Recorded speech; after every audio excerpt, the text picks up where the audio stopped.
ಅದೇ ಹೇಳ್ತೇನೆ, ಮುಂದಿನ ದಿವಸನಾಗ ಅವ್ರು ಕಳಿಸಿದಂಥ ಚೀಟಿಯೊಳಗೆ ಏನಿತ್ತು ಅನ್ನೋದು ಅದ್ರದ್ದು ಅರ್ಥ ನೋಡಿಬಿಟ್ರೆ ಎರಡೂ ಪಾರ್ಟಿಯ ಮಹಾನ್ ನಾಯಕರು ಮನೆಗೆ ಹೋಗ್ಬೇಕಾಗ್ತದೆ. ಈಗ ಹನಿ ಟ್ರ್ಯಾಪ್ ವಿಚಾರದಲ್ಲಿ ಬಿಜೆಪಿ ಅವರು ಅದನ್ನ ಟೇಕ್ ಆಫ್ ಮಾಡೋದ್ರಲ್ಲಿ ವಿಫಲರಾದ್ರ ಅಂತ ಇಲ್ಲ ನೋಡಿ, ಈಗ ನಾವು ನಮ್ಮ ವಿರೋಧ ಪಕ್ಷ ನಾಯಕರು ಎಲ್ಲ ಚರ್ಚೆ ಮಾಡಿ ನಾವು ಅವತ್ತೇ ಅದನ್ನು ತಗೋಬೇಕಾಗಿತ್ತು. ಅವತ್ತು ಏನಾಯಿತು, ಇನ್ನೊಂದು ನಮ್ಗೆ ಇಂಪಾರ್ಟೆಂಟ್ ಅಂದರೆ ಈ ಕಾಂಟ್ರಾಕ್ಟ್ ಗುತ್ತಿಗೆ ಅಲ್ಲಿ ಏನು ಮೀಸಲಾತಿ ಏನು ಕೊಡೋದು ಇತ್ತಲ್ಲ, ಈ ಇಶ್ಯೂನೂ ಅಷ್ಟೇ ಇಂಪಾರ್ಟೆಂಟ್ ಇತ್ತು.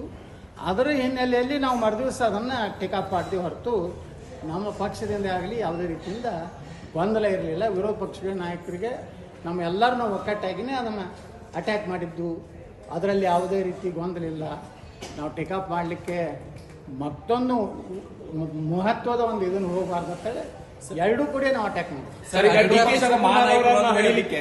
ಡಿ ಕೆ ಶಿವಕುಮಾರ್ ಅವರ ಹಣಿಕೆ ಅವರೇ ಪಕ್ಷದ ನಾಯಕರುಗಳು ನಿಮ್ಮನ್ನ ಬಳಸ್ಕೊಂಡ್ರು ಚೀಟಿ ಕೊಡೋ ಮೂಲಕ ಅನ್ನುವಂತ ಚರ್ಚೆ. ನಾ ಯಾರಿಂದ ಬಳಕೆ ಆಗುವ ವಸ್ತು ಅಲ್ರಿ, ನಾನು ಏನು ತಿಳಿತೈತಿ ಸತ್ಯನೇ ಮಾತಾಡ್ತೀನಿ. ನಾ ಯಾಕೆ ಅವ್ರು ಕಾಂಗ್ರೆಸ್ನ ಏಜೆಂಟ್ ಏನ ಅಲ್ಲ, ಅದೇ ರೀತಿ ಬಿಜೆಪಿ ಲೀಡರು, ಬಿಜೆಪಿ ಶಾಸಕ, ಒಬ್ಬ ಸಾಮಾನ್ಯ ಕಾರ್ಯಕರ್ತ. ನನ್ನ ಪಕ್ಷದ ಹಿತ, ರಾಜ್ಯದ ಹಿತ, ಕಾಂಗ್ರೆಸ್ನಲ್ಲಿರುವಂಥ ಒಡಕನ್ನ ಮತ್ತಿಷ್ಟು ಅದನ್ನು ಅಗಲು ಮಾಡ್ಬೇಕಂತ ಪ್ರಯತ್ನ ಮಾಡೋದನ್ನು ಹೊರತು ಅವ್ರು ಹೇಳಿದ್ದಕ್ಕೆ, ಸಚಿವರು ಹೇಳಿದ್ದಕ್ಕೆ ನಾ ಯಾರಿಗೂ ಕೇರ್ ಮಾಡೋದೇ ಇಲ್ಲ. ಮುಖ್ಯಮಂತ್ರಿಗೆ ಕೇರ್ ಮಾಡೋದಿಲ್ಲ, ಅವ್ರು ಏನೇ ಮಾತಾಡಿದ್ರೆ ಅವರಿಗೂ ಉಲ್ಟಾ ಮಾತಾಡ್ತೀನಿ.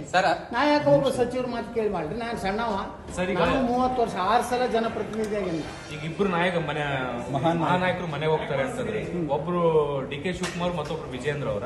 ಅದೇನು ನಿಮಗೆ ನೀವು ಹೊಡ್ರಿಲ್ಲ ಸಂಜಿತನ, ಯಾರು ಅವರು ಯತ್ನಾಳ್ ಹೇಳಿದವರು ಅವರಿಬ್ಬರು ಯಾರು ಅಂತ ಹೊಡ್ರಿ, ತೆಗೀರಿ ಅದನ್ನ. ನೀವೇ ಹೇಳಿ, ನೀವು ನೋಡ್ರಿ, ನೀವು ಸಾಕಷ್ಟು ವಿಶ್ಲೇಷಣೆ ಮಾಡ್ತಿರ್ತೀರಿ, ಸಾಕಷ್ಟು ರಿಸರ್ಚ್ ಮಾಡ್ತಿರ್ತೀರಿ, ಇದನ್ನೂ ಮಾಡ್ರಪ್ಪ.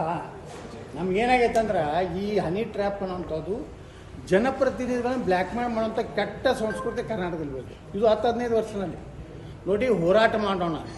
ನಮ್ಮ ಸಿದ್ಧಾಂತ, ನಮ್ಮ ವಿಚಾರಧಾರೆಗಳು ಸರ್ಕಾರದ ವಿಚಾರದಲ್ಲಿ ತರಾಟೆ ತಗೋತೀವಿ, ಅವ್ರು ನಮ್ಮ ಪಕ್ಷ ಸಿದ್ಧಾಂತ ಬಗ್ಗೆ ಮಾತಾಡ್ತಾರೆ ಬಿಟ್ಟು ಈ ಇಂಥ ಹಲ್ಕ ಕೆಲಸಕ್ಕೆ ಬಿಡ್ತಾರಲ್ಲ ಕರ್ನಾಟಕದ ರಾಜಕಾರಣದಲ್ಲಿ. ಅವು ಎರಡೇ ಕಂಪ್ನಿ ಅದಾವೆ, ಎರಡೇ ಏನದಾವು, ನಾ ಹೇಳಿನ ಫ್ಯಾಕ್ಟ್ರಿ, ಯಾವ ಸಿಡಿ ಫ್ಯಾಕ್ಟ್ರಿ ಅದಾವೆ. ಆ ಎರಡೂ ಸಿಡಿ ಫ್ಯಾಕ್ಟ್ರಿಗಳು ವರ್ಕ್ ಮಾಡ್ತಾ ಇದೆ ಕರ್ನಾಟಕ.